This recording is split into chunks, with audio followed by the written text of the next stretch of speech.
बिस्मिल्लाहिर्रहमानिर्रहीम, अस्सलामुअलैकुम, good morning. 24/9 में खुश आमदीद। मैं हूँ आपके साथ सीमल हाशमी। अस्सलाम वालेकुम और मैं हूँ अबूजर मौज़म। आप सबको गुड मॉर्निंग। सिमल आपको गुड मॉर्निंग। और आज का दिन बड़ा अहम है जी। पाकिस्तान की तारीख में जब कोई भी इलेक्शन होता है तो उसकी अहमियत होती है, लेकिन रिसेंटली हमने देखा कि सेनेट के इलेक्शन और फिर चेयरमैन सेनेट का जो चुनाव होने जा रहा है उसकी अहमियत बहुत ज़्यादा बढ़ती जा रही है। बिल्कुल, उसकी अहमियत बहुत बढ़ती जा रही है और आज फैसले का दिन है।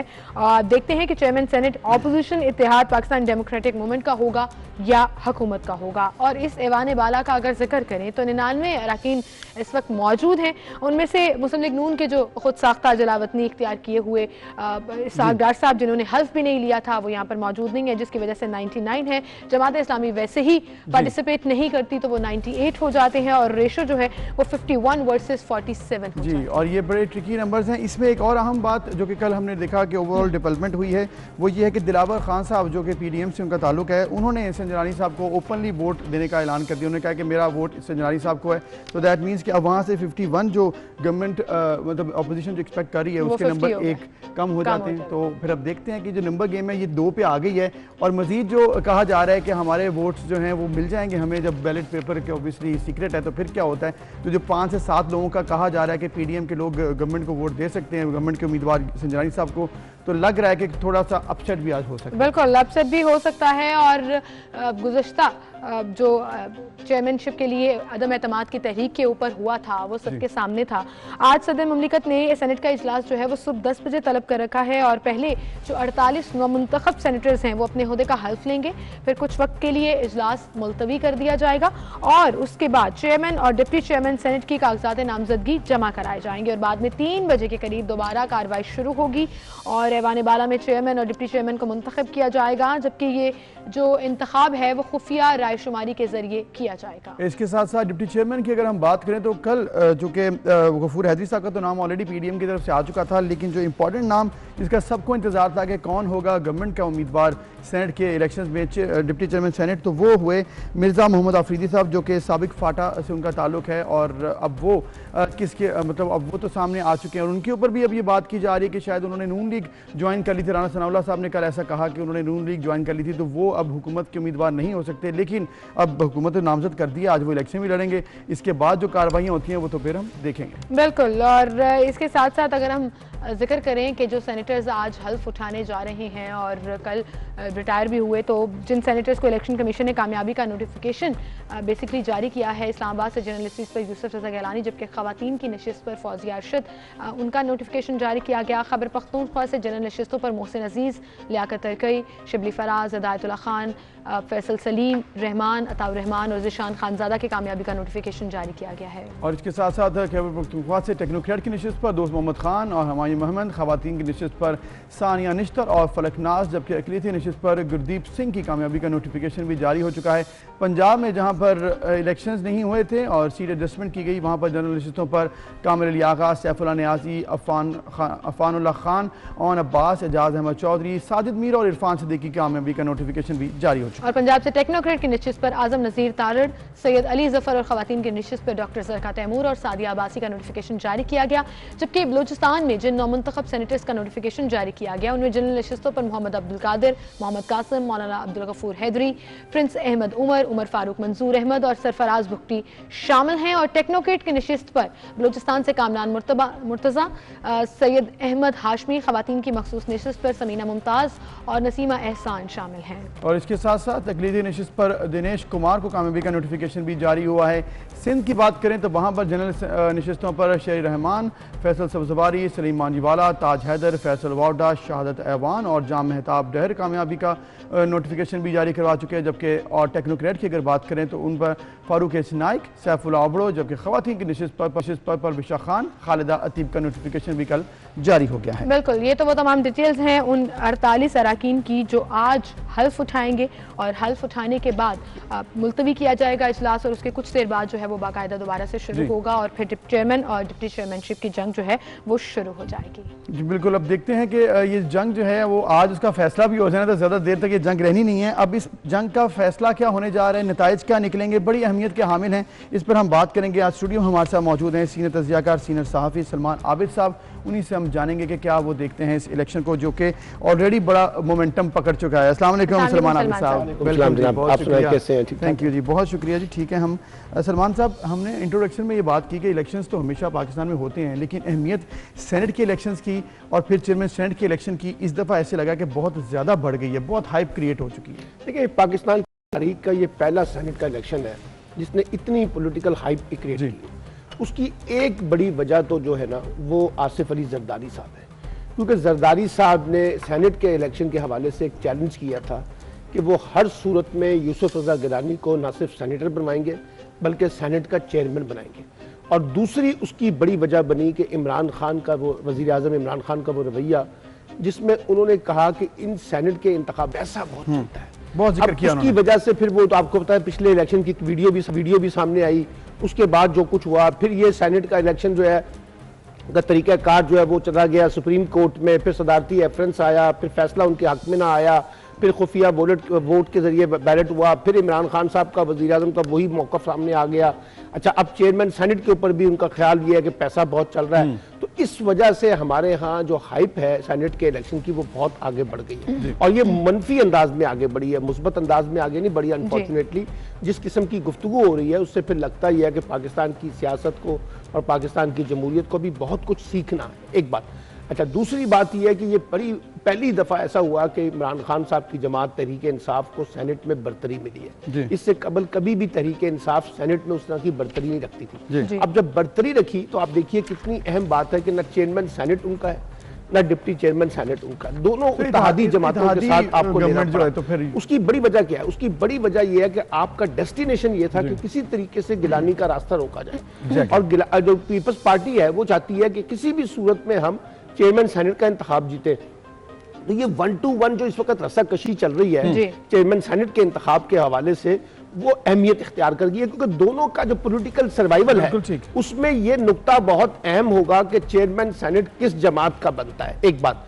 अच्छा, बड़ी दिलचस्प बात यह है कि पहले तो इमरान खान साहब का ख्याल ये था कि वो शिबली फराज को चेयरमैन सेनेट के लिए नामजद करेंगे, लेकिन जब गिलानी साहब की निशिस्त पे वो हार गए तो उसके बाद फिर आपको सादिक संजरानी पर ही एतमाद करना पड़ा।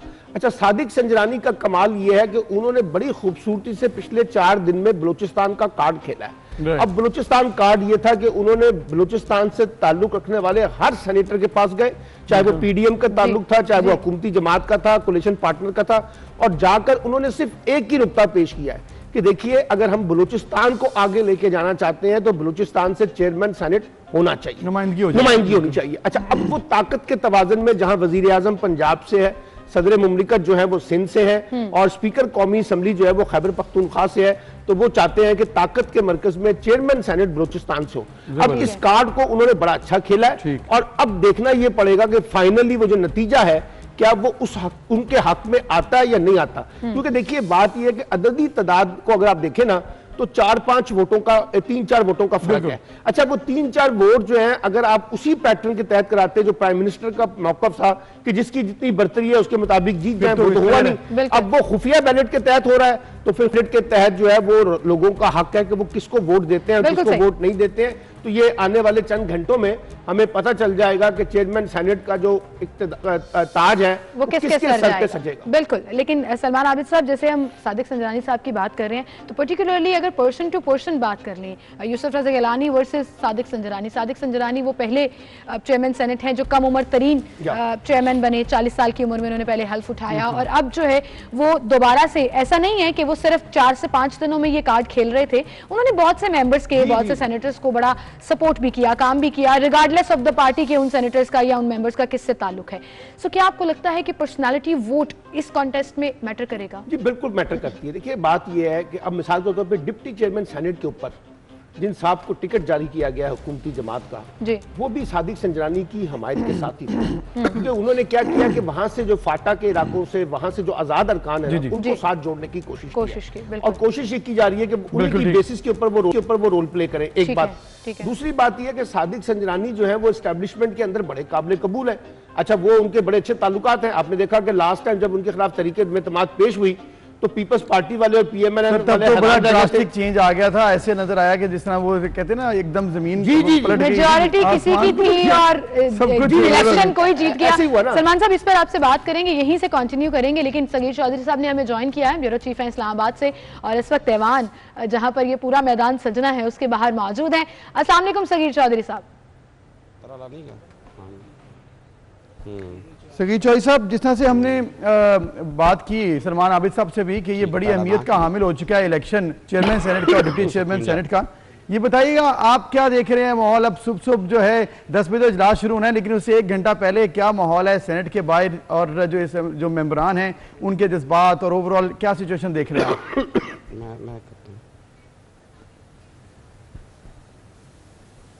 सेनेटर्स मुंतखब हुए थे यूसुफ रज़ा गिलानी, तो सुबह सवेरे जो है वो रिपोर्टिंग का आगाज़ किया था, और उस वक्त भी बहुत ज़्यादा जो है वो ये चीज़ कही जा रही थी कि शायद हफीज़ शेख जो हैं वो जीत जाएंगे, और बहुत सारे जो माहिरीन थे उनकी भी यही राय थी, और आम तासुर यही पाया जा रहा था। लेकिन फिर बहुत बड़ा अपसेट हुआ। इसी जगह से हमने रिपोर्ट किया कि यूसुफ रज़ा गिलानी जो हैं वो जो है वो बतौर सेनेटर मुंतखब हो गए और उन्होंने इलेक्शन जीत लिया। चूँकि उनके दरमियानी मुकाबला था, तो आज एक दफ़ा फिर जो है यूसुफ रज़ा गिलानी साहब जो हैं वो मद्दे मुकाबल होंगे सादक संजरानी साहब के। चूँकि उन मुकाबला आज भी जो है वो इतना आसान नहीं है उनके लिए, इतना बड़ा मुश्किल है, लेकिन चूँकि यूसुफ रज़ा गिलानी को ये एज हासिल है कि वो एक पॉलिटिक्स हैं और पॉलिटिशियन है, और उनका एक वसी तजर्बा भी है पॉलिटिक्स में। तो जोड़ तोड़ जो है वो तो कई दिनों से चल रहा था, लेकिन बज़ाहिर जो है अभी हुकूमत के 2 से 3 अरकान जो है वो कम है, अददी अक्सरियत जो है वो ज़्यादा है जो जीतने के लिए होती है। लेकिन 10 बजे जो है वो बाकायदा तौर पर जो है वो प्रेसिडेंट ऑफिसर मुजफ्फर शाह की सदारत में जो है वो इसका इजलास होगा, और उसके बाद जो है वो जो 9 मुंतखब सेनेटर्स हैं उनसे हलफ लिया जाएगा। इसके बाद जो है वो बाकायदा तौर पर इजलास मुलतवी कर दिया जाएगा, आफ्टर जुमा जो है वो होगा, और उसके बाद जो प्रेसिडेंट ऑफिसर है उसकी निगरानी में ही जो है वो वोटिंग का अमल होगा डिप्टी चेयरमैन और डिप्टी चेयरमैन के लिए। और वोटिंग के अमल के बाद जब चेयरमैन मुंतखब हो जाएंगे तो उनसे फिर हल्फ लिया जाएगा, और हल्फ लेने के बाद जो है फिर डिप्टी चेयरमैन का जो है वो बाकायदा तौर पर वो खुद हल्फ लेंगे। तो ये सूरत हाल अब हम देख रहे हैं कि इस्लामाबाद में अभी खामोशी है। ये ट्रैफिक देखें, सड़क पे बिल्कुल रवा दवा है। ऐसे लगता है कि बिल्कुल माहौल जो है वो बहुत नॉर्मल है, चूँकि आज मौसम भी बहुत खूबसूरत है, बहुत ही प्यारा मौसम है आज इस्लामाबाद का। लेकिन थोड़ा सा ईवान के अंदर जो है वो मौसम की सूरत हाल थोड़ी सी गर्मा गर्मी रहेगी। बिल्कुल सगीर चौधरी साहब, ये भी बताइएगा कि कितनी देर में फैसला हो जाएगा, क्योंकि दिलों की धड़कनें भी तेज हैं, खास तौर पर जो पिछली मरतबा हुआ इस ऐवान में तहरीक अदम एतमाद के ऊपर, उसके बाद तो बिल्कुल आप कुछ नहीं कर सकते, कुछ नहीं प्रिडिक्ट कर सकते। तो कितना टाइम लगेगा रिजल्ट सामने आने में, क्योंकि 3 बजे अगर दोबारा शुरू होता है तो उसके बाद कागजात नामजदगी जमा होंगे जैसे आपने बताया, फिर वोटिंग का अमल? देखिए, इसमें कोई ज़्यादा टाइम नहीं लगेगा, चूँकि अरकान की तादाद कम है और 98 अरकान जो हैं जिन्होंने अपना वोट कास्ट करना है, तो इसमें तकरीबन 1 से 2 घंटे का वक्त जो है वो लगेगा रिज़ल्ट आने तक, ये कहा जा रहा है। और तकरीबन 2 घंटों के दौरान ही जो है वो रिज़ल्ट भी अनाउंस हो जाएगा, और बाकायदा तौर पर चेयरमैन सेनेट का जो फैसला है उसकी अनाउंसमेंट है वो भी हो जाएगी। तो 3 बजे जो है असल मार्का 3 बजे शुरू होगा। 3 बजे जब मैदान लगेगा, वोटिंग का अमल शुरू हो जाएगा, तो उस वक्त जो है धड़कनों दिल की सगीर चौधरी, आपने वजह फरमाया कि जब 3 बजे शुरू होगी वोटिंग तो फिर ही मामला हम देखेंगे किस तरफ जाते हैं। एक और हमने ओवरऑल देखा है, आज तो इलेक्शन डे है ना, लेकिन उससे पहले का जो माहौल था हमने देखा जोड़ तोड़। ये भी कहा गया कि इस्लामाबाद का पंजाब हाउस जो है वो छांगा मांगा 2 बन गया है। इसकी क्या वजह है, क्या ये मामला थे जिसकी वजह से ये कहना पड़ा? जी देखिए, ये एक रवायत है और ये एक रवायती अंदाज होता है कि जब ये इलेक्शन होते हैं सेनेट के, तो बाकायदा जोड़ तोड़ का अमल शुरू होता है, और ख़ुसूसी तौर पर अपोजिशन ये कोशिश करती है कि वो हुकूमत के जो अरकान है उनको तोड़े, लेकिन हुकूमत की ये कोशिश होती है कि अपोजिशन से वो अरकान को तोड़कर अपने साथ ले आए और जो अरकान है उनके साथ आ जाए। तो ये चीज़ जो है वो कोई बहुत ज़्यादा जो है वो नहीं है इस हवाले से कि इसमें फोकस किया जाए। ये एक हमारे सियासत का हिस्सा है, और एक जोड़ तोड़ जो है वो हमारी सियासत की रूटीन है कि जब भी इलेक्शन होते हैं तो इस तरह की सियासत में हम जोड़ तोड़ जरूर देखते हैं और उम्मीदवारों को अपनी तरफ खींचने का जो है वो सिलसिला शुरू होता है। लेकिन इसमें जो बहुत एक गलत बात होती है वो सामने आई थी कि वीडियो स्कैंडल सामने आ गया था और हार्स ट्रेडिंग का सिलसिला जो है था वो एक नामुनासिब है, जिस पर इलेक्शन कमीशन की जानिब से भी नोटिस लिया गया था। लेकिन अरकान को आपस में मिलाने के लिए या जोड़ तोड़ करने के लिए जो है वो हमारी सियासत का ये इसको हुस्न भी कहा जाता है। लोगों को पहले से मोटिवेट किया जाता है और उनको मुख्तलिफ मकामात पर रखा भी जाता है ताकि जो है वो उनको वोट दें और उनको कामयाब करवाएं। तो ये एक रवायती अंदाज है जो कि हर इलेक्शन में जो है हमें देखने को मिलता है और ये पहला वाकया नहीं है। बिल्कुल बिल्कुल सही कह रहे हैं आप चौधरी साहब, क्योंकि ये जनरल इलेक्शंस तो होते नहीं है, लेकिन जिन लोगों के गिर्द ये इलेक्शंस घूमते हैं असर तो पूरी आवाम पर पड़ता है। तो वो एक्साइटमेंट उनके अंदर भी होती है, सेनेटर से लेकर ऐवान बाला से लेकर आवाम तक भी होती है और मीडिया फिर उसको रिपोर्ट भी करता है। तो चौधरी साहब ये भी बताइएगा, बहुत से ऐसे लोग हैं जो आज सेनेटर बनेंगे और हल्फ उठाएंगे, बाकायदा नोटिफिकेशन तो उनका हो गया लेकिन आज हल्फ उठाएंगे, उनकी एक्साइटमेंट तो बहुत ज्यादा होगी। 10 बजे तकरीब शुरू होनी है तो क़यामत का सिलसिला शुरू हो गया? जी बिल्कुल, यकीनी तौर पर उनकी आमद का सिलसिला शुरू हो चुका है। खूब तैयारी के साथ वो जो है वो आज अवान बाला में पहुंच रहे हैं, चूँकि आज वो नए सेनेटर जो है वो मुंतखब हो रहे हैं और नए सेनेटर्स मुंतखब होने के बाद आज उन्होंने बाकायदा तौर पर इसका हलफ लेना है कामयाबी के बाद। तो बड़ी एक्साइटमेंट उनके अंदर नज़र आ रही है। कुछ लोगों से हमारी बात भी हुई है तो बहुत खुश नज़र आ रहे थे, क्योंकि कुछ जो ज़्यादातर जो है वो नए चेहरे भी हैं इसमें, तो उनकी एक्साइटमेंट जो है वो बहुत ज़्यादा हमें नज़र आ रही थी। और उनका ये कहना था कि वो हलफ लेकर जो है वो अपने आप को जो है वो वक्फ करेंगे अवाम के लिए। मुख्तलिफ दावे भी उनकी तरफ से किए गए। ये तो देखने आने वाला वक्त देखेगा कि वो अवाम के लिए क्या करते हैं इस अवान बाला में बैठकर। ताहम जो है वो इनिशली तो वो बहुत एक्साइटेड हैं और बहुत ज़्यादा उनकी तरफ से दावे भी किए जा रहे हैं कि हम अवाम की खिदमत के लिए बहुत कुछ करने वाले हैं। कुछ ने तो अपना मंशूर भी बाकायदा पेश कर दिया। ठीक, सही सही चौधरी, अपनी बात बड़ी ज़बरदस्त की कि अब उनके इम्तहान है, क्योंकि सेनेटर तो वो बन गए कि आइंदा आने वाले दिनों वो पाकिस्तान के लिए क्या करते हैं। आप हमारे साथ ही हैं और आज साथ ही रहेंगे क्योंकि आज बड़ा अहम दिन है। लेकिन इस वक्त हमें ज्वाइन किया है पीपल्स पार्टी से सेनेटर हैं सहर कामरान साहिबा, उनसे भी हम गुफ्तगू करते हैं क्योंकि बड़ा अहम दिन है आज। अस्सलाम वालेकुम सहर साहिबा।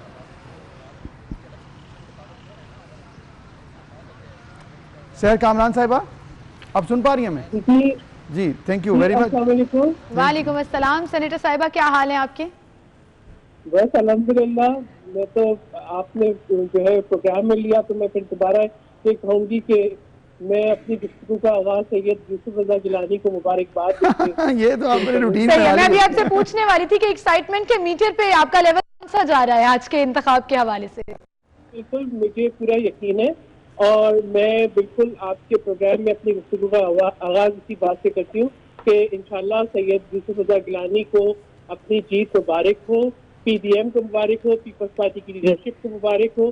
सैयद यूसुफ रजा गिलानी आज PDM के मुतफ़िका उम्मीदवार चेयरमैन सेनेट मुंतखब होंगे इंशाल्लाह। सही सहर साहबा, ये तो आपने जब जनरल सीट थी तब भी आपने यही कहा था और वो हुआ। आज भी अगर ऐसा होता है तो फिर तो आपको जो है ना वो ज्योतिषी करार दे देना चाहिए कि आप पहले ही इतनी बड़ी मुबारकबाद दे देती हैं। लेकिन इसके अलावा एक चीज़ अहम थी कि कल हमने ये देखा कि कहा गया है कि प्रेशराइज किया जा रहा है, फ़ोन कॉल्स आ रही हैं, इल्ज़ामात भी लगे हैं, कुछ जोड़ तोड़ का मसला है। पीपल्स पार्टी की तरफ से आपको कोई शिकायत है कि ऐसा मामला देखने में आया? कि गिलानी साहब ने तो कहा है कि हमें अभी कोई शिकायत ऐसी नज़र नहीं आई है, आप बताइएगा कि आपने कहीं सुना है ऐसा?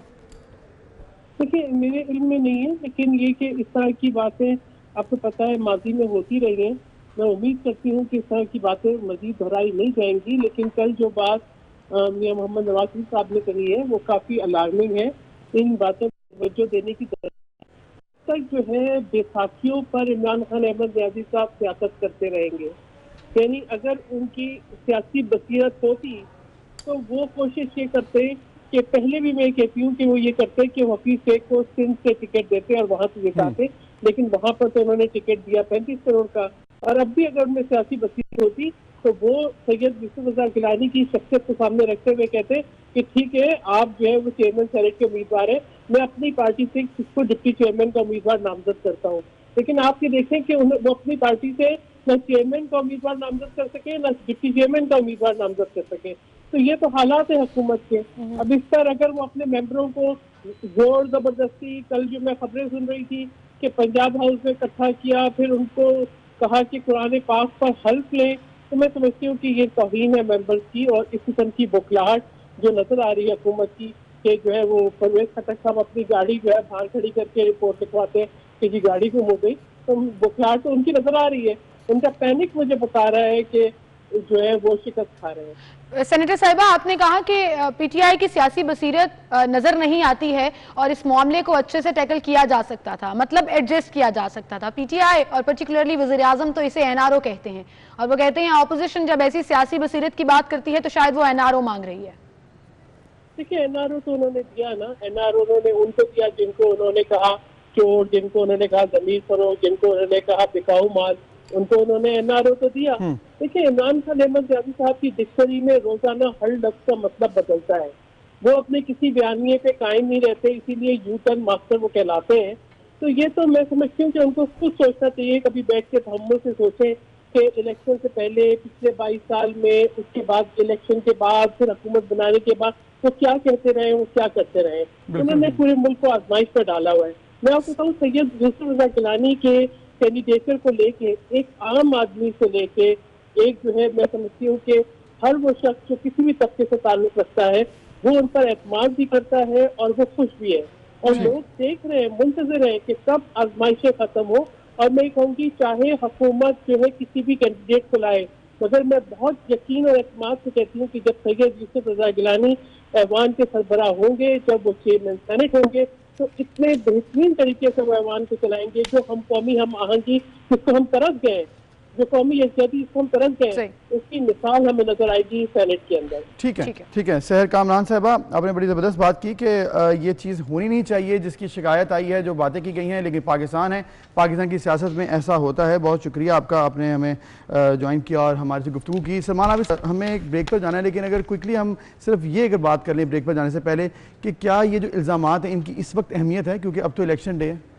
लेकिन इलेक्शन के बाद भी चाहे हुकूमत या अपोजिशन, जिसका भी बंदा हारेगा, इल्जामात की एक बड़ी बौछार उसके बाद भी आनी है इलेक्शन के नतीजे के बाद। क्योंकि सब ने कहना है कि जी मिसाल के तौर पे अगर हुकूमत जीतती है तो अपोजिशन कहेगी कि हमारे लोगों को तोड़ा गया है, और अगर अपोजिशन हारती है तो वो कहेंगे कि हुकूमत ने हमारे लोगों को खरीदा है। तो ये इल्जामात तो चलेंगे और ये इलेक्शन से पहले भी चल रहे हैं और इलेक्शन के नतीजे के बाद भी चलेंगे। अनफॉर्चुनेटली पाकिस्तान की पॉलिटिक्स में शिकस्त को तस्लीम करने की रवायत वो हमारे पास है ही नहीं। और वो तमाम सियासी जमातें इस बारे में अपनी पॉलिटिकल मैच्योरिटी नहीं रखते। बिल्कुल सलमान आबिद साहब, इस पर हम कंटिन्यू करेंगे बात और गुफ्तगू का सिलसिला भी। एक छोटी सी ब्रेक की तरफ जाना है, ब्रेक लेते हैं, फिर हाजिर होंगे, हमारे साथ रहिए।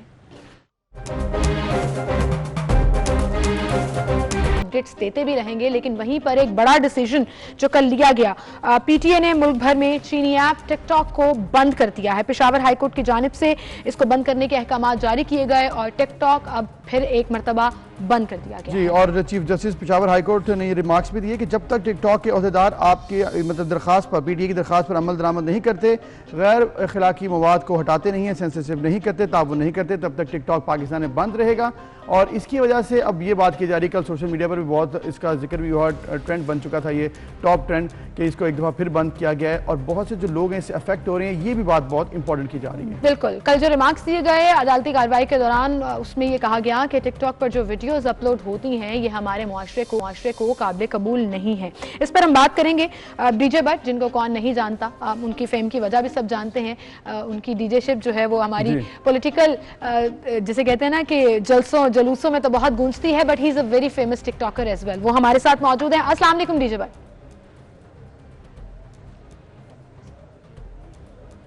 Thank you so much for joining in. TikTok को बैन कर दिया गया और पूरे मुल्क में ये बंद है। आपके ख्याल में जो पिछली दफा डिसीजन लिया गया था और गवर्नमेंट ने मेक श्योर किया था कि हम फिल्टर्स लगाएंगे, सेंसरशिप करेंगे, क्या वो हो सका था? क्या गवर्नमेंट वाकई में फिल्टर सेंसरशिप लगा सकी थी?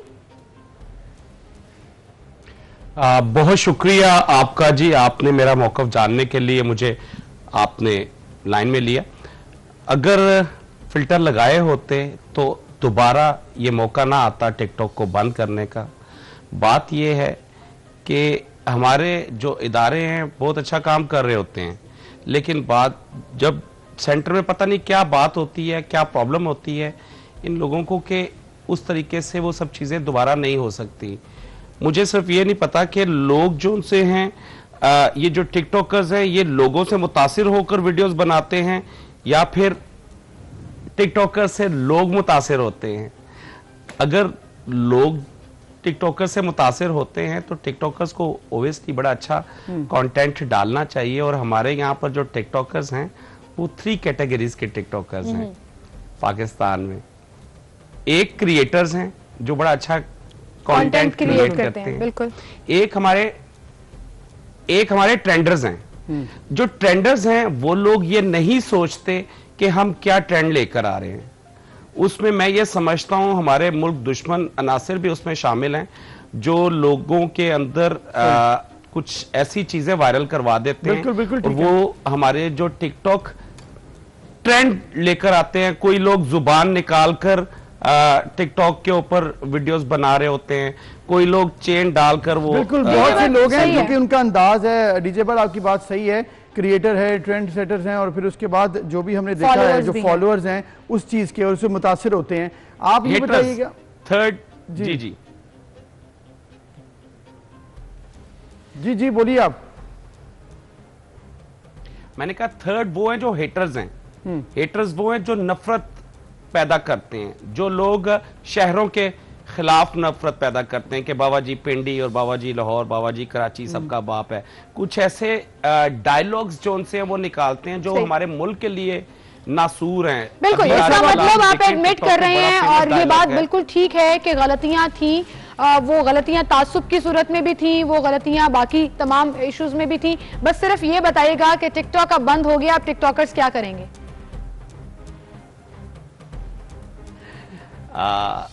मुशावरत चल रही है। कल से अब तक तकरीबन कोई 200 मेन फेमस टिकटॉकर्स जो उनसे हैं वो आकर मिल चुके हैं और लीगल एडवाइजर हैं हमारे अहमद पनसोटा, बैरिस्टर अहमद पनसोटा, उनसे भी मुशावरत चल रही है। इंशाल्लाह कानूनी कार्रवाई जो उनसे जो भी होगा चैलेंज भी किया जाएगा और डिसीजन के हवाले से भी तहफ़्फ़ुज़ात हैं, तो देखते हैं कि क्या कार्रवाई होती है लीगली, इस पर आप क्या चाहते हैं और क्या एक्शंस लिए जा सकते हैं। बहुत शुक्रिया डीजे भट्ट, आप हमारे साथ मौजूद थे। लेकिन एक चीज़ अहम है कि इसमें गवर्नमेंट वो इतनी जिम्मेदार नहीं है, पीटीए इतनी जिम्मेदार नहीं है, क्योंकि ये काम टिकटॉक का है, जो सिंगापुर और दुबई में उनके ऑफिस हैं। गवर्नमेंट उनसे सिर्फ रिक्वेस्ट कर सकती है, लेकिन टिकटॉक ने जो वादे किए थे, जो उनकी इंतजामिया ने कि वो ऐसा करेंगे, पाकिस्तान में फिल्टर्स लगाएंगे according to the government requirement, वो नहीं कर पाए। अब जब तक वो ऐसा नहीं करते तब तक टिकटॉक बंद रहे। जी बिल्कुल, टिकटॉक बंद रहेगा और तब तक आप कोई और काम ढूंढ लें अगर आप सिर्फ टिकटॉक ही करते थे।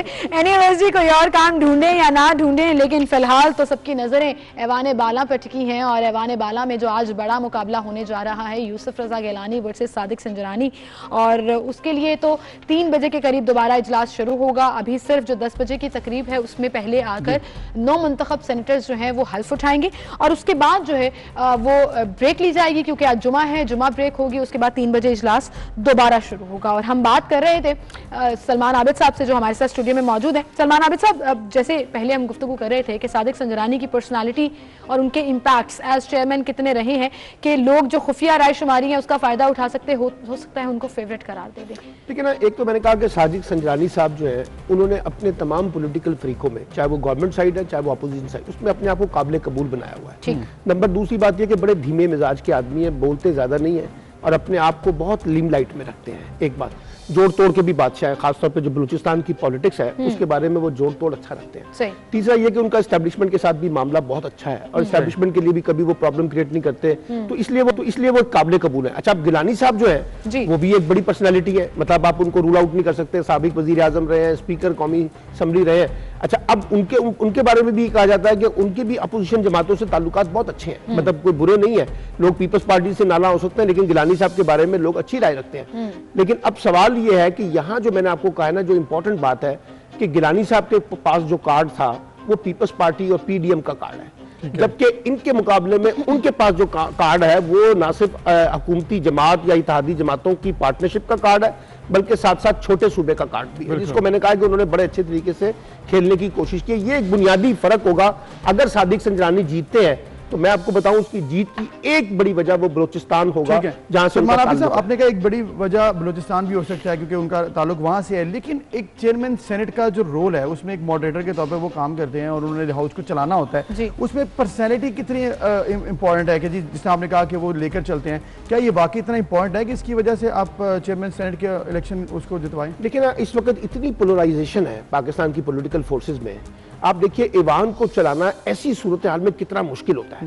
मिसाल के तौर पे आप कौमी असम्बली को देख लें, कितनी मुश्किल पेश आती है कासिम सूरी साहब को और असद कैसर साहब को असम्बली का इजलास चलाने में। अब ऐसी इसी के मुकाबले में अगर आप सेनेट को देखें तो वहां जो जिस तरीके से संजरानी साहब ने सेनेट को चलाया है, यानी अपोजिशन को भी पूरा मौका दिया, बल्कि उन्होंने तो गवर्नमेंट के लोगों को रोका।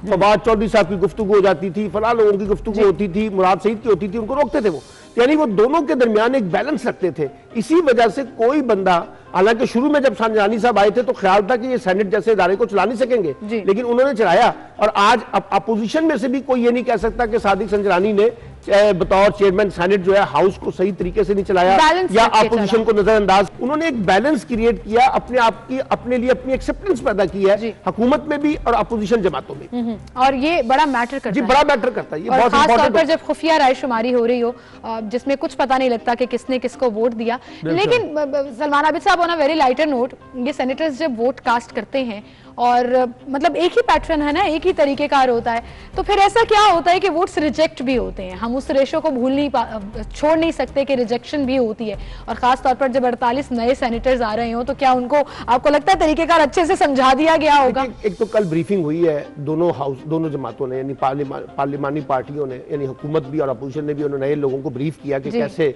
आपने वोट डालना है। एक बात देखिए, वोट के मुस्तरद होने की दो वजूहात होती हैं। एक वजह तो ये है कि आपको वोट डालने का तरीका सही तरीके से पता नहीं था और आपने उसको गलत इस्तेमाल किया और आपका वोट जो है ना वो जाया हो गया।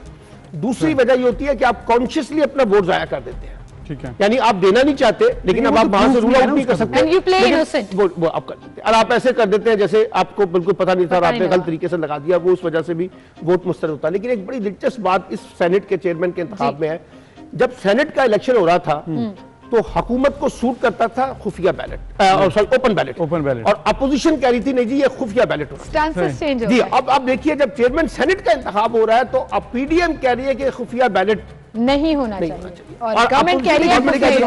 वैसे देखा जाए कि गवर्नमेंट ये कह रही है, हमेशा से कहती है कि ओपन बैलेट होना चाहिए, और पीडीएम ने जो भी कहा वो तो पास में कहते रहे हैं, लेकिन इतनी क्विकली अपने स्टांस चेंज करना जो है ना वो भी हमने कभी नहीं देखा। लेकिन ये सियासत है, सियासत है। सियासत में रोज की बुनियाद के ऊपर जब आप कहते हैं करंट अफेयर्स है, कल मैंने क्या कहा, आज क्या कहा, 4 घंटे पहले क्या कहा, अब इसी तरीके से पॉलिटिकल सिचुएशन के अंदर एक सवाल 98 मेंबर्स और उनको अगर हम डिवीजन करें उसकी, तो उसकी कैलकुलेशन की तरफ तो हम जाएंगे, लेकिन अभी हमें ज्वाइन किया है नून लीग से सेनेटर डॉक्टर असद अशरफ ने, उन्हें हम खुशामदीद कहेंगे। अस्सलाम वालेकुम डॉक्टर साहब।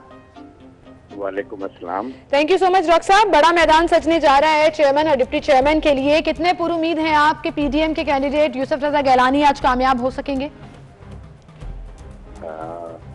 देखिए, नए आने वाले सेनेटर्स को मुबारकबाद, और अभी उन्होंने 10 बजे हल्फ लेना है और शाम को जो है वो डिप्टी चेयरमैन और चेयरमैन सेनेट का इंतखाब होना है। जहां तक पुरुम्मीद होने की बात है तो इस वक्त तक जब मैं आपसे बात कर रहा तो इलेक्शन कमीशन के नोटिफिकेशन के मुताबिक हमारी अददी बत्तरी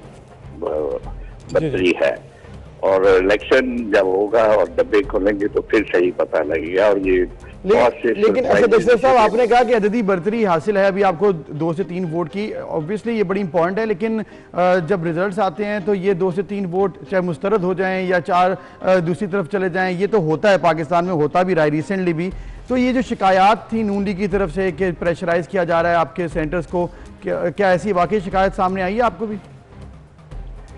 देखिए, हमारे मौजूद सेनेटर जो है उन्होंने जमात अहले हदीस के हमारे पार्टनर है, उन्होंने ये बात कही है, और सीनियर सीजन पॉलिटिशियन है, उन्हें जरूर फोन आए होंगे।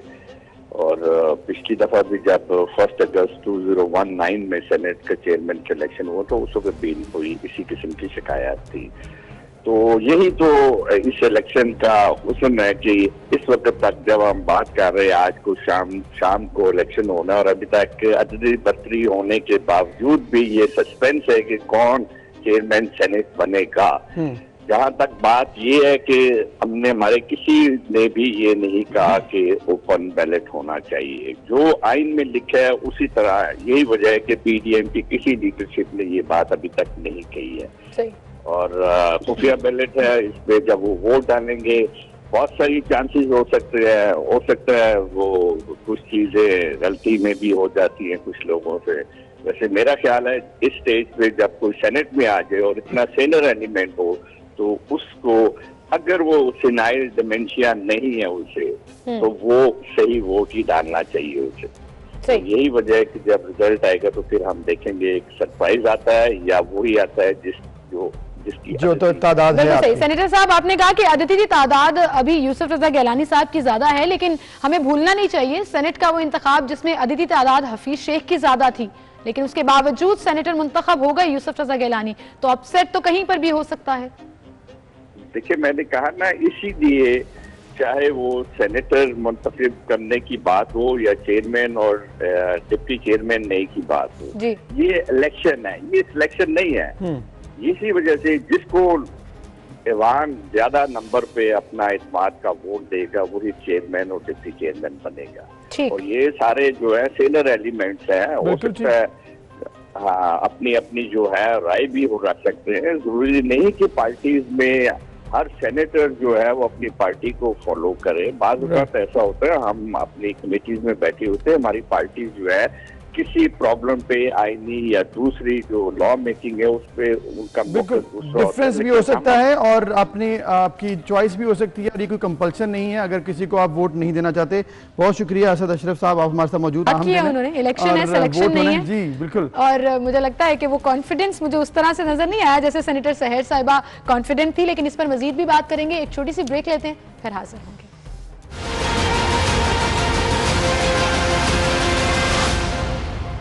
वेलकम बैक नाज़रीन, एक बार फिर हम बात करेंगे अहम तरीन दिन सेनेट के इलेक्शन, चेयरमैन सेनेट का इलेक्शन, फिर डिप्टी चेयरमैन सेनेट का इलेक्शन। और एक और चीज़ जो कि अभी की अपडेट्स भी आ रही हैं कि फ़रोग नसीम साहब भी वोट कास्ट करेंगे, जो कि अमेरिका में थे और लग रहा था कि वो शायद नहीं आ पाएंगे, तो वो भी आ रहे हैं क्योंकि वोट की अहमियत इस वक्त सलमान आबिद साहब बहुत अहमियत इख्तियार कर चुकी है। एक वोट जो है, अब आपने उस खातून का देखा जिनका वो इद्दत का मसला था, उन्हें भी फतवा लेना पड़ा और वो भी आ रही हैं वोट डालने के लिए। क्योंकि देखिए दोनों पार्टियों के दरमियान जो वोटों का फर्क है ना वो 3-4 वोटों से ज्यादा नहीं है, इसलिए हर चाहेगा कि उसका कोई बंदा जो है ना उसमें मिसिंग ना हो। लेकिन एक बड़ी इंटरेस्टिंग डेवलपमेंट जो आप देख रही है ना कल परसों से, वो पीडीएम के बयानिए के दरमियान एक फर्क नजर आ रहा है। यानी पीएमएल-एन के लोग ये कह रहे हैं कि हमारे अरकान को हरासा किया जा रहा है, मजबूर किया जा रहा है, फोन किए जा रहे हैं और उनको डराया धमकाया जा रहा है और कहा जा रहा है कि आप पीडीएम के मुश्तरका उम्मीदवार को वोट ना दें। लेकिन ऐसी शिकायत पीपल्स पार्टी के लोग नहीं कर रहे, बल्कि गिलानी साहब ने तो कल कहा कि अब तक जिस वक्त मैं गुफ्तगू कर रहा हूं एस्टैब्लिशमेंट न्यूट्रल है, कल के बारे में कुछ नहीं कह सकता लेकिन न्यूट्रल है। फिर प्राइम मिनिस्टर साहब ने जो कल एक साबिक प्राइम मिनिस्टर नवाज शरीफ साहब का जो एक वीडियो पैगाम आया है उससे और ज्यादा तलखी, जिस तरह से बराह रास्त नाम लिए गए हैं। आपको याद है ना कि बिलावल भुट्टो साहब ने कहा था कि ये हमारी पीडीएम की स्ट्रेटेजी नहीं है इस तरह से लोगों के बराह रास्त नाम लेने के बारे में।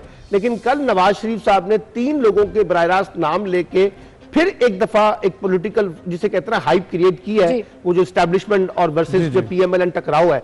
फिर खाकान अब्बासी, फिर मरियम नवाज जिस तरह की गुफ्तगू कर रही है, तो मुझे लगता है कि पीएमएल-एन के अंदर कैंप में ज्यादा फ्रस्ट्रेशन पाई जाती है compare to the people's party. जी, लेकिन फ्रस्ट्रेशन का जो आप जिक्र कर रहे हैं, पीडीएम का तो हमने जिक्र किया, लेकिन वहीं पर गवर्नमेंट के कुछ लोग भी नाराज नजर आ रहे हैं। और कल रात को जो हुआ उससे एक रात पहले जो हुआ पंजाब हाउस में, अब उसकी भी खबरें आ रही हैं। अनवार काकड़ और सरफराज भुट्टी काफी नाराज हुए कि इस मामला में मजहब को क्यों घसीट रहे हैं, क्योंकि मजहब को क्यों, मजहब के मामलात को अलग रखें, सियासत को अलग रखें। कुरान पर हलफ लेने की बात हुई थी, कुछ अराकीन वहां से चले भी गए, तो गवर्नमेंट के अराकीन में भी आपस में कुछ तनाज़े नजर आ रहे हैं। बड़ी बदकिस्मती की बात है पाकिस्तानी सियासत और जमहूरियत के लिए, जहां लोगों पर एतमाद करने की बजाय आप उनसे हलफ लेकर एतमाद लेना चाहते हैं। एक बात, ये क्यों हो रहा है? मामलात को वाकई में अलग मैं इसलिए कह रहा हूं कि आपके अंदर इतना ज्यादा पॉलिटिकल डेफिसिट चला गया है कि आप अपने ही लोगों पर एतबार करने के लिए तैयार नहीं है। एक बात, अच्छा, ये रवैया जाहिर करता है कि इस वक्त एक जंग जो है ना उसने इंफरादी सतह के ऊपर एक अना का मसला भी बना लिया है। और यानी सियासत को अभी आपके सामने डॉक्टर असद साहब कह रहे थे ना जी कि कोई भी जीत सकता है, कोई भी जीत सकता है, वोटों का मसला है ना, लेकिन यहां मसला अना का बन गया। अब उस अना के अंदर अगर मैं मजहब का कार्ड भी खेलना पड़े और हलफ के लिए कुरान को भी उठाना पड़े तो हम उससे भी गुरेज करने की कोशिश नहीं कर रहे हैं। तो ये मैं समझता हूं कि मैंने आपसे पहले कहा कि सेनेट के इंतखाबात ने पाकिस्तान की सियासत और जमहूरियत के कॉन्टेक्स्ट में बुनियादी नोयत के सवालात उठाए हैं कि हम कहां खड़े हैं अपने डेमोक्रेटिक प्रैक्टिसेस में, अपने डेमोक्रेटिक रवैयों में और अपने डेमोक्रेटिक बिहेवियर में। जो इस वक्त हमें चीजें नजर आ रही है वो कोई अच्छा साइन नहीं है। बिल्कुल सलमान आबिद साहब, बड़ी जबरदस्त बात की आपने कि जो क्वेश्चंस उठ रहे हैं वो अच्छे साइन नहीं है, वो सबसे बड़ा ये सवाल है क्योंकि जो होता आ रहा है अब तक। अच्छा, एक बड़ा इंटरेस्टिंग इसमें यहाँ पर हमने जो कि नंबर गेम आपने कहा बड़ी अहमियत की है, 98 वोट एक्चुअली कास्ट होने जा रहे हैं अगर आज सब मौजूद हुए 98 के 98, जिसमें JEI जमात इस्लामी तो वोट नहीं कास्ट करी और इसहाक डार साहब हैं ही नहीं मौजूद। तो ये 98 में अब जो 50 प्लस कहा जा रहा है, 50 अराउंड 51 वोट हैं PDM के और बाकी 47 गवर्नमेंट के। अगर ये वोट बन जाते हैं 40-44, मतलब 44-44 ईच, 98 डिवाइडेड बाई 2, तो फिर क्या होगा? ऐसे हो सकता है कभी? पॉसिबल है? पहली बात तो ये है कि ये जो इस वक्त फिगर आ रहे हैं ना कि PDM को 4-5 वोटों की बढ़तरी है, हम वो जो आजाद अरकान है ना उनको अपने साथ जोड़कर चीजों को देखने की कोशिश कर रहे हैं। 4 आजाद अरकान भी तो है, 6 थे, 6 में से 2 लोग जो हैं एक PTI में शामिल हो गए और एक पीपल्स पार्टी में शामिल हो गए, बाकी 4 लोग आजाद हैं। अब ये आखिरी लम्हे में क्या फैसला करते हैं, कहां अपना पर्दा डालते हैं, ये देखना पड़ेगा। एक बात, और जैसे आपने कहा कि जमात इस्लामी अपने आप को नहीं वोट डाल रही, उसने अपने आप को लगा कर लिया, इसलिए ये कहना जो है ना कि जी ये जो नंबर्स गेम है, तो फिर इस नंबर गेम के तहत तो सुप्रीम कोर्ट ने कहा था ना फैसला कर ले कि जिसके पास जितने नंबर है उसी के मुताबिक फिर इलेक्शन के बाद फिर इलेक्शन थोड़ी हुआ, लेकिन जिसके जो नंबर है उसके मुताबिक फैसला कर। सलमान आबिद साहब, ये सिलेक्शन नहीं है, इलेक्शन है। ये आज का जुमला मैंने पकड़ लिया है कि ये सिलेक्शन नहीं है, इलेक्शन है। सगीर चौधरी साहब ने हमें ज्वाइन किया है क्योंकि ऐवान बाला की घंटियां बजना शुरू हो गई हैं और बुलाया जा रहा है तमाम अरकान को। 10 बज चुके हैं, हल्फ लेने की तकरीब शुरू होगी। लेकिन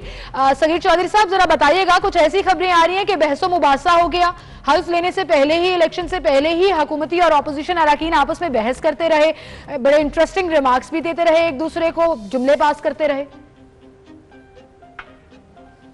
जी बिल्कुल, कुछ इसी तरह की सूरत हाल है। शिबली फराज के दरमियान अपोजिशन के अरकान से जो है वो एक तल्ख कलामी हुई है, जुमलाबाजी हुई है और शिबली फराज की जानिब से ये कहा गया कि यूसुफ रज़ा गिलानी ने जो है वो तमाम हरबे इस्तेमाल कर लिए लेकिन आज उनको शिकस्त होगी और सादिक संजरानी जो है वही जीतेंगे। जबकि ऐवान में जो है वो बाकायदा जहाँ पर पोलिंग जो है वो हो रही है, पोलिंग बूथ है और जहाँ पर स्टेप लगनी है, वहाँ पर जो है कैमरा नस्ब होने की भी एक निशानदेही शाजिया मरी की जानिब से की गई और उस पर भी एक बहस चल रही है कि यहाँ पर कैमरा अगर नस्ब है तो क्यों नस्ब है। ये जो वहाँ पर मुलाजमीन है और जो एहलकार है उनसे पूछा जा रहा है कि वहाँ पर कैमरा नस्ब क्यों है। अलबत्ता जो यूसुफ रज़ा गिलानी है उनकी जानिब से ये दावा किया गया है कि उनके तमाम 51 अरकान जो हैं वो इस वक्त ऐवान में पहुँच चुके हैं। कुछ ही देर में ऐवान का बाकायदा इजलास शुरू होने वाला है क्योंकि घंटियाँ बजना शुरू हो चुकी हैं और इजलास जो है वो तिलावत कलाम पाक से उसका आगाज होगा और मुजफ्फर शाह जो है उनकी ज़ेर सदारत ये इजलास होना है। यूसुफ गिलानी मौजूद हैं, इसके अलावा सादिक संजरानी भी पहुंच चुके हैं और दीगर जो सेनेटर्स हैं वो भी तकरीबन पहुंच चुके हैं और कुछ ही देर में इजलास का बाकायदा आगाज होने जा रहा है और उसके बाद फिर शाम 3 बजे के बाद वोटिंग होगी।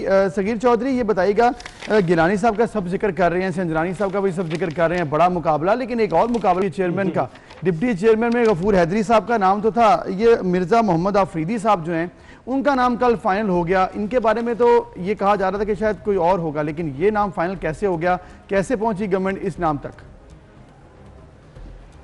देखिए, मिर्जा खान जो अफरीदी हैं उनको एक डिसएडवांटेज ये भी है कि चूंकि उन्होंने इलेक्शन कमीशन में बाकायदा तौर पर ये लिख कर दिया है कि उनका ताल्लुक मुस्लिम लीग नून से है, तो अब वो मुस्लिम लीग नून से वो उनका ताल्लुक नहीं रहा तो उनके लिए ये मुश्किल हो सकती है। हो सकता है कि इलेक्शन कमीशन की जानिब से उन पर ये एतराज़ आए। अगर एतराज़ आता है तो फिर जो उम्मीदवार है वो PTI को अपना बदलना पड़ेगा। ये एक अहम मामला है चूँकि अगर ये कानूनी तौर पर कह दिया जाए इलेक्शन कमीशन की जानिब से कि इन्होंने अपनी पार्टी बदली है और इलेक्शन कमीशन को नहीं बताया, चूँकि ये लिख के दे चुके हैं कि इनका ताल्लुक मुस्लिम लीग नून से है जो कि कागजों में मौजूद है, इलेक्शन कमीशन के रिकॉर्ड में मौजूद है, तो फिर मिर्जा खान अफरीदी जो हैं वो इस अहल नहीं होंगे और उनकी जगह फिर PTI को कोई दूसरा डिप्टी चेयरमैन जो है वो सामने लाना पड़ेगा। लेकिन मौलाना अब्दुल गफूर हैदरी साहब जो हैं उनकी जो पॉपुलैरिटी है वो ज्यादा हमें नजर आ रही है, जो सुनने में चीजें आ रही हैं, देखने में आ रही हैं,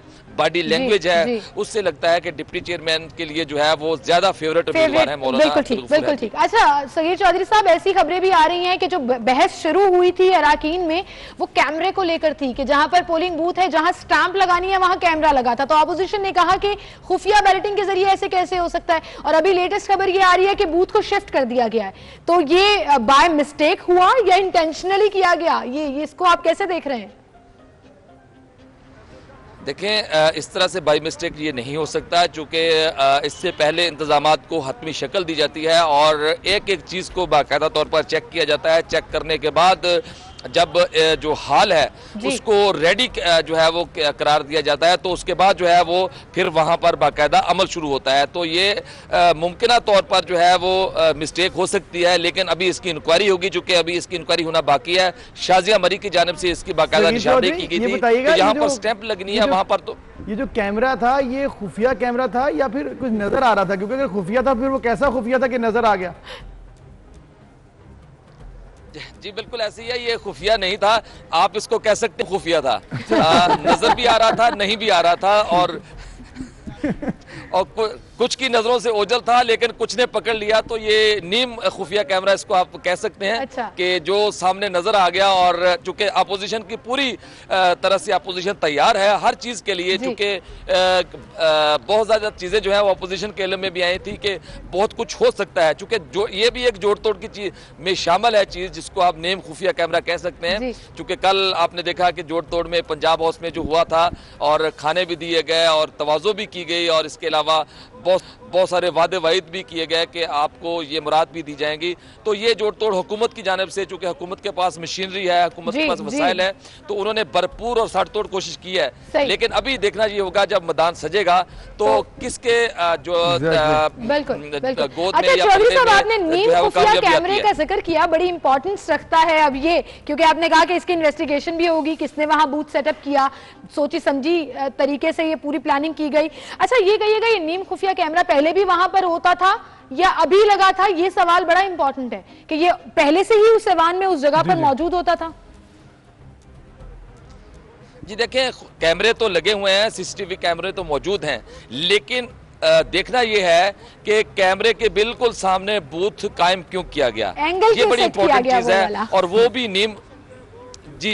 वो भी नीम खुफिया कैमरे के सामने जो है बूथ सेट किया गया। अब इसको मिस्टेक तो नहीं कहा जाएगा, अब इसकी इन्वेस्टिगेशन अगर होती है तो उसमें सबसे पहले ये देखा जाएगा कि जितने भी सीसीटीवी कैमरे हैं, जब उनसे फुटेज ली जाएगी तो जो बूथ कायम किया गया और जो खुफिया है, जहां पर जाके आपने स्टैंप लगानी है और खुफिया रायशुमारी करनी है, वोट देना है, तो फिर वो देखा जाएगा कि किसने उस बूथ को लगाया। वो प्रॉपर तरीके से इन्वेस्टिगेशन होगी, चूंकि लगता यूं है कि इसकी इन्वेस्टिगेशन भी इसी तरीके से जो है वो हवा में ना शायद उड़ा दी जाए और इसको भी इग्नोर कर दिया जाए कि ये बाई मिस्टेक ऐसा हो गया, अटेंशनली ऐसा नहीं हुआ। तो लेकिन चूंकि कैमरास लगे होते हैं और नीम खुफिया ये कैमरा था, और जिसने ये प्लेसमेंट की है बूथ की, हो सकता है उनकी गलती हो, ये तो इन्वेस्टिगेट हो जाएगा। आप हमारे साथ ही हैं, आबिद चौधरी, सलमान आबिद साहब से भी मैं चाह रहा था कि इस बारे में बात कर लें थोड़ी सी, कि जो खुफिया कैमरा, नीम खुफिया कैमरा, ये प्लेसमेंट्स, ये गलतियां ये इलेक्शन डे में क्यों हो रही हैं, ऐसा क्यों होता है? अच्छा, दावा ये भी, मैं थोड़ा सा ये भी बता दूं, दावा ये भी किया जा रहा है कैमरे के साथ साथ माइक्रोफोन भी लगा था वहां पर, और वो बूथ उठा दिया गया वहां से, तो काफी हंगामा हुआ है, लेकिन अब तब्दील कर दिया। पहली बात तो ये है कि अब ये आज की जो टेक्नोलॉजी की दुनिया है ना, उसमें ऐसी चीजें छुप नहीं सकती। जैसे इसकी निशानदेही हो गई, फौरी तौर पे सामने आ गए, और जो भी इसके अंदर एक जिम्मेदार होगा उसको इन्वेस्टिगेट कर लेंगे। असल प्रॉब्लम क्या है? असल प्रॉब्लम ये है, जो मैं आपसे फिर बात बता रहा हूँ, कि लोगों को अपने लोगों पर एतबार नहीं है। वो चाहे हुकूमत के अंदर हो, चाहे वो अपोजिशन के अंदर हो, लोगों को डाउट्स हैं कि कहीं हमारे लोग यहाँ से स्लिप होके दूसरी तरफ ना चले जाए। तो उसके लिए फिर वो हर हरबा इख्तियार करने की कोशिश करते हैं, जो टेक्नोलॉजी की शक्ल में मौजूद है, या एक सियासी तरीके से, जैसे कल वो उठाने वाली बात थी। हाँ, तो देखिए ना, वो यही है ना, इसका मतलब यही है ना कि हमारी सियासत को सीखना चाहिए कि किस तरीके से आप अपने आप को आगे लेके चलेंगे। देखिए जरा ये अनफॉर्चुनेटली कैमरा तो देखिए सलमान आबिद साहब। जी मैं देख रहा हूँ, मैंने आपको बता दिया कि वो अपने लोगों पर एतबार नहीं है, तो इसलिए उसको इंश्योर करने के लिए मुख्तलिफ तरीकाकार इख्तियार किए जाते हैं, छुपा जिसे कहते हैं, उस तरह से कह लें। ये हो रहा है और ये सब करेंगे क्योंकि वजह यह है कि हमारे लोगों का एक दूसरे पर एतमाद कम हुआ है। अब PMLN के लोग भी चाहेंगे कि उनके वोट कम ना हो, पीपल्स पार्टी चाहेगी कि उनके लोग जो है उनको ही वोट दें, JUI वाले कहेंगे कि उनके लोग उनको वोट दें। तो इस तरह की चीजों का जिसका दाव चलता है। अच्छा, फिर ये देखिए ज्यादातर कौन करता है, वो करते हैं जिसके पास हुकूमत होती है, क्योंकि हुकूमत के पास ये एज होता है ना अपोजिशन के मुकाबले में, तो फिर वो इन चीजों को इंश्योर करते हैं। लेकिन उस एज का गलत इस्तेमाल नहीं करना चाहिए। यहाँ पर अहम खबर है जी, वोटिंग कास्ट करने के मकाम से कैमरा नस्ब हुआ। शाजिया मरी ने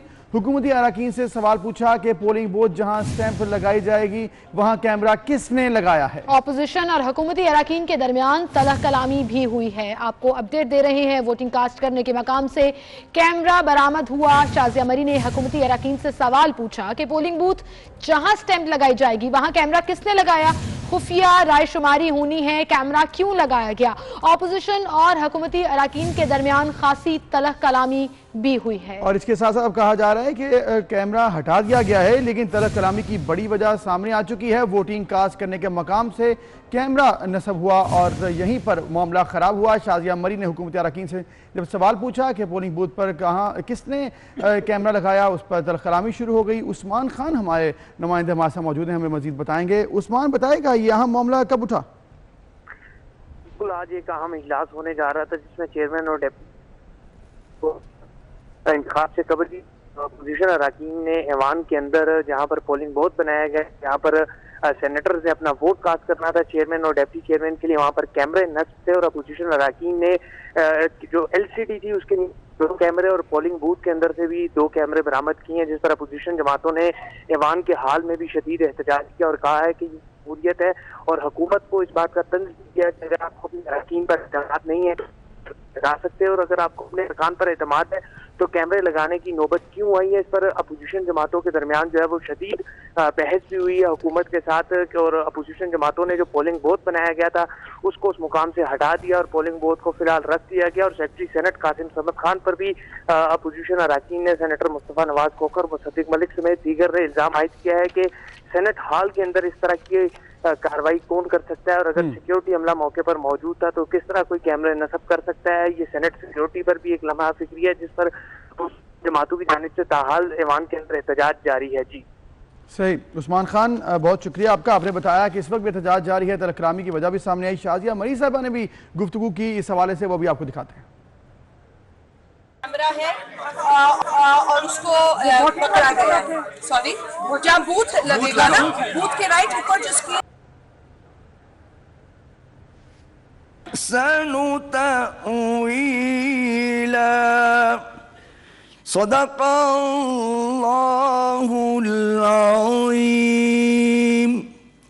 इरशाद रब्बानी है, खुदा तुमको हुक्म देता है कि अमानत वालों की अमानतें उनके हवाले कर दिया करो और जब लोगों में फ़ैसला करने लगो तो इंसाफ से फ़ैसला किया करो। खुदा तुम्हें बहुत खूब नसीहत करता है, बेशक खुदा सुनता और देखता है। मोमिनो, खुदा और उसके रसूल सल्लल्लाहु अलैहि वसल्लम की फरमाबरदारी करो और जो तुम में से साहिब हुकूमत हैं उनकी भी। और अगर किसी बात में तुम में इख्तिलाफ वाक़ हो तो अगर खुदा और रोज़ आखिरत पर ईमान रखते हो तो उसमें खुदा और उसके रसूल सल्लल्लाहु अलैहि वसल्लम के हुक्म की तरफ लौट आओ, यही आपके लिए आसान है। शुक्रिया। अस्सलाम।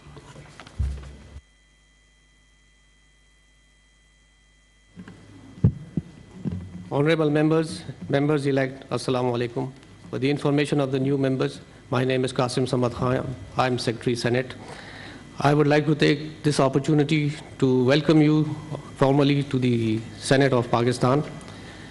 As you are aware, this is a special sitting of the Senate in which the newly elected members will take oath and then sign the roll of members. In the afternoon, the House will proceed to elect chairman and followed by the election of deputy chairman of the Senate. This special sitting shall be presided over by a person nominated by the President of Pakistan in terms of Sub-Rule 2 of Rule 9 of the Rules of Procedure and Conduct of Business in Senate 2012. In this regard, the President of Pakistan has been pleased to nominate Senator Syed Muzaffar Hussain Shah as the presiding officer for this special sitting of the Senate and to conduct the election of the Chairman Senate. Now I would like to invite and request Senator Muzaffar Hussain Shah to take the chair. he will first take oath of the new elected members and then in the later part conduct election to the office of the chairman. Sir, if you would please take the chair.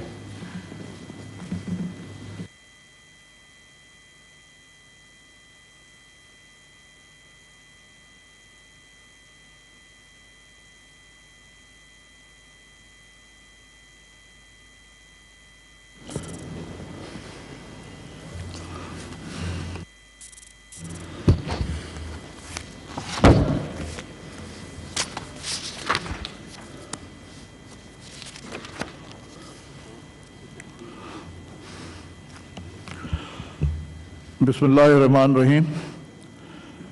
पहले तो I would like to congratulate all the senators elect who have been elected.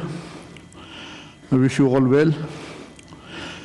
This session, this special sitting of the Senate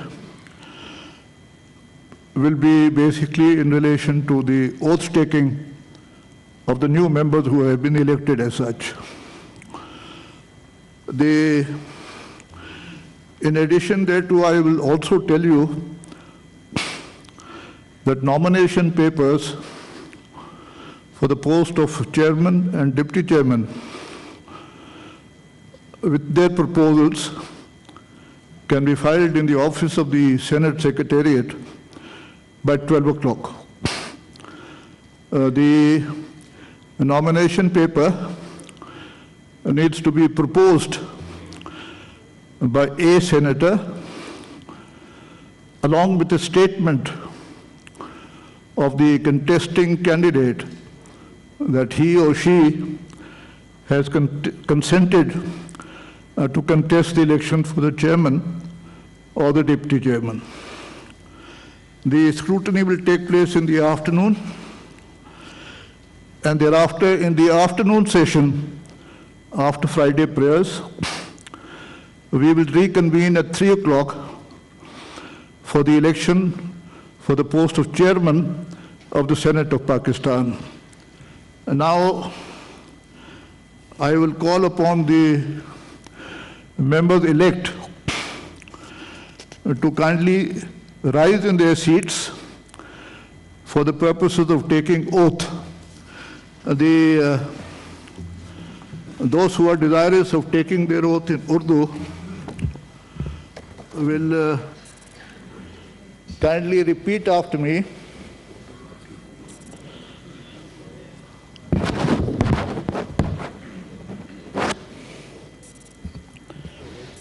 मैं सद के दिल से हलफ उठाता हूँ कि मैं खुलूस नीयत से पाकिस्तान का हामी और वफादार रहूँगा, कि बेहैसियत सेनेट मैं अपने कारनामे मंसूबी ईमानदारी अपनी इंतहाई सलाहियत वफादारी के साथ इस्लामी जमहूरियत पाकिस्तान के आइन और कानून और सेनेट के कवायद के मुताबिक और हमेशा पाकिस्तान की खुद मुख्तारी, सालमियत, इस्तेहकाम, बहबूदी और खुशहाली के खातिर अंजाम दूंगा, कि मैं इस्लामी नज़रिए को बरकरार रखने के लिए कोशा रहूँगा और मैं कि क़याम पाकिस्तान की बुनियाद है, और ये कि मैं इस्लामी जमहूरियत पाकिस्तान के आइन को बरकरार रखूँगा और इसका तहफ़्फ़ुज़ और दिफा करूँगा। अल्लाह ताला मेरी मदद और रहनुमाई फरमाए, आमीन। इस पे दस्तखत कर दें आप।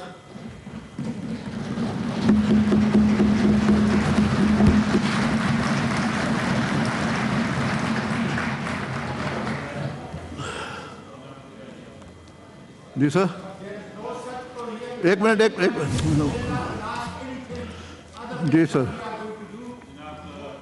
Can I have the floor? Sir, presiding the House, or is someone else presiding the House? Sir, if someone else is presiding the House, then I will act accordingly. There is no provision in the rules for putting cameras at the polling station. There is no provision in the rules. It is against the Constitution. It is against Article 226. It is against the reference that you moved to the Supreme Court of Pakistan, which held that elections to the office of the Chairman Senate are to be held under Article 226. Mr. President.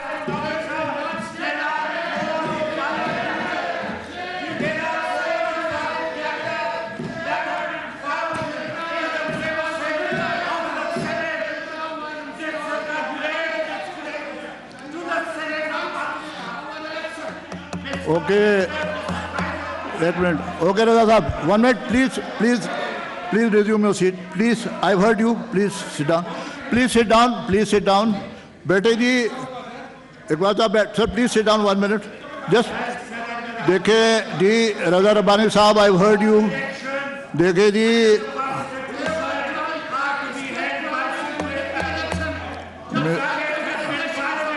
रजा साहब, I've heard you. You've had your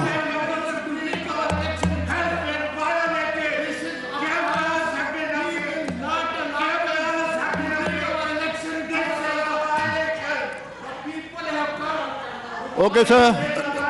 Rabbani Sahab, Raza Sahab, do you want the senators to take oath or no? So then please kindly resume your order.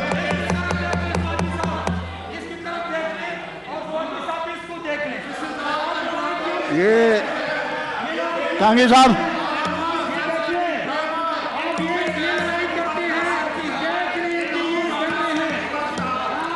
टांगी साहब, टांगी साहब, टांगी साहब, वो टांगी साहब,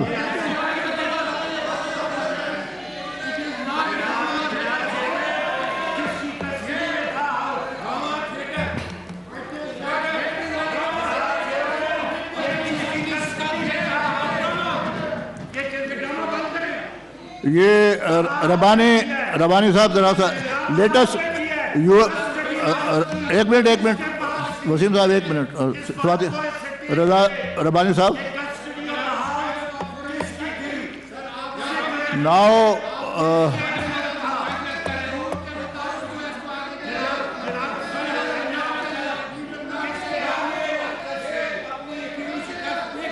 ठीक है जी. अच्छा रजा साहब, please resume your seat now. ये बैठे, तशरीफ रखें प्लीज. ये जरा तशरीफ रखें जी. बीबी, शेरी बीबी, तांगी साहब, ये सेक्रेटरी साहब,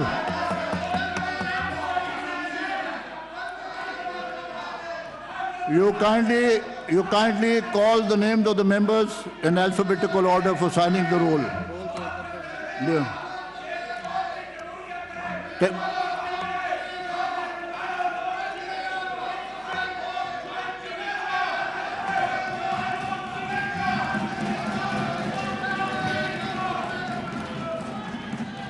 अच्छा जी, सुने, 1 मिनट सुने.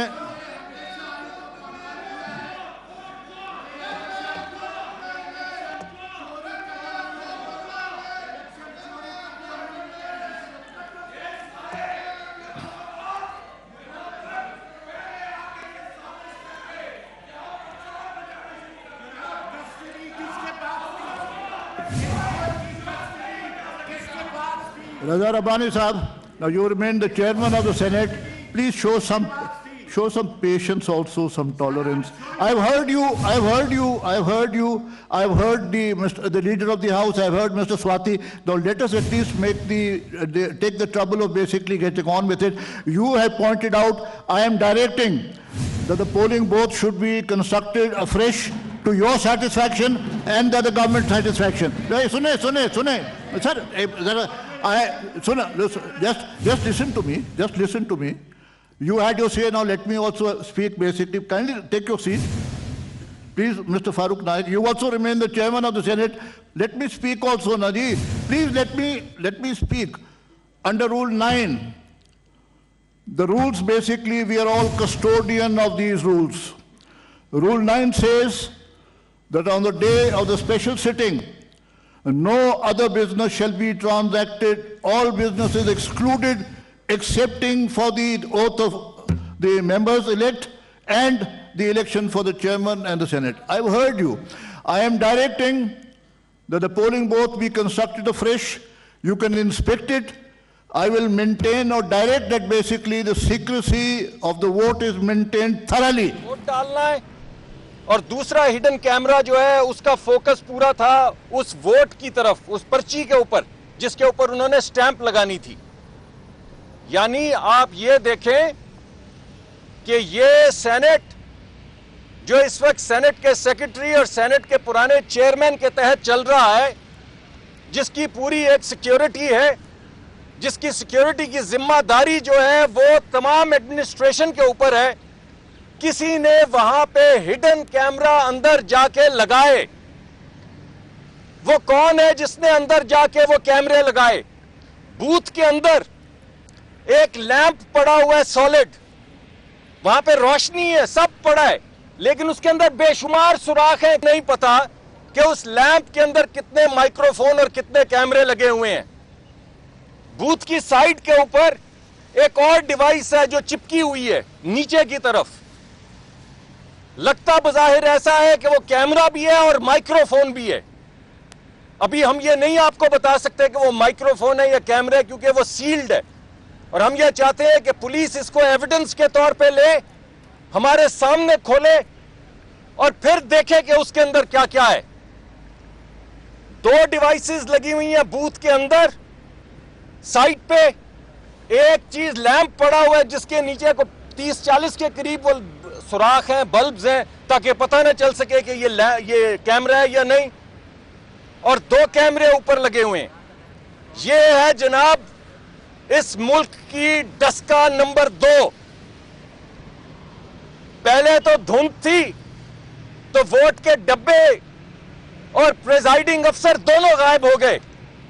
आज क्योंकि इस्लामाबाद में आप लोगों की वजह से धुंध नहीं है, कैमरे चल रहे हैं, तो जरा अंदर जाके सिर्फ देखने पे सारी हकीकत इलेक्शन की आज आपके सामने आ गई है।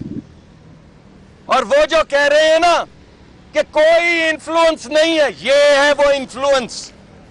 ये कैमरे किसने लगाए हैं?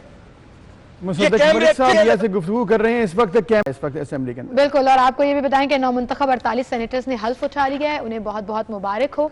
और अब मजीद कार्रवाई जो है वो बाकी इंतखाब की सूरत में शुरू होगी, लेकिन अभी भी सेनेट में कार्रवाई चल रही है। मुसद्दिक मलिक मीडिया से गुफ्तगू कर रहे थे। सलमान आबिद साहब आपका बहुत शुक्रिया, आप हमारे साथ मौजूद थे। इसके साथ ही आज के प्रोग्राम से अब तक के लिए इतना ही। इंशाल्लाह मंडे को मुलाकात होगी। अपना ख्याल रखिएगा। अल्लाह हाफिज।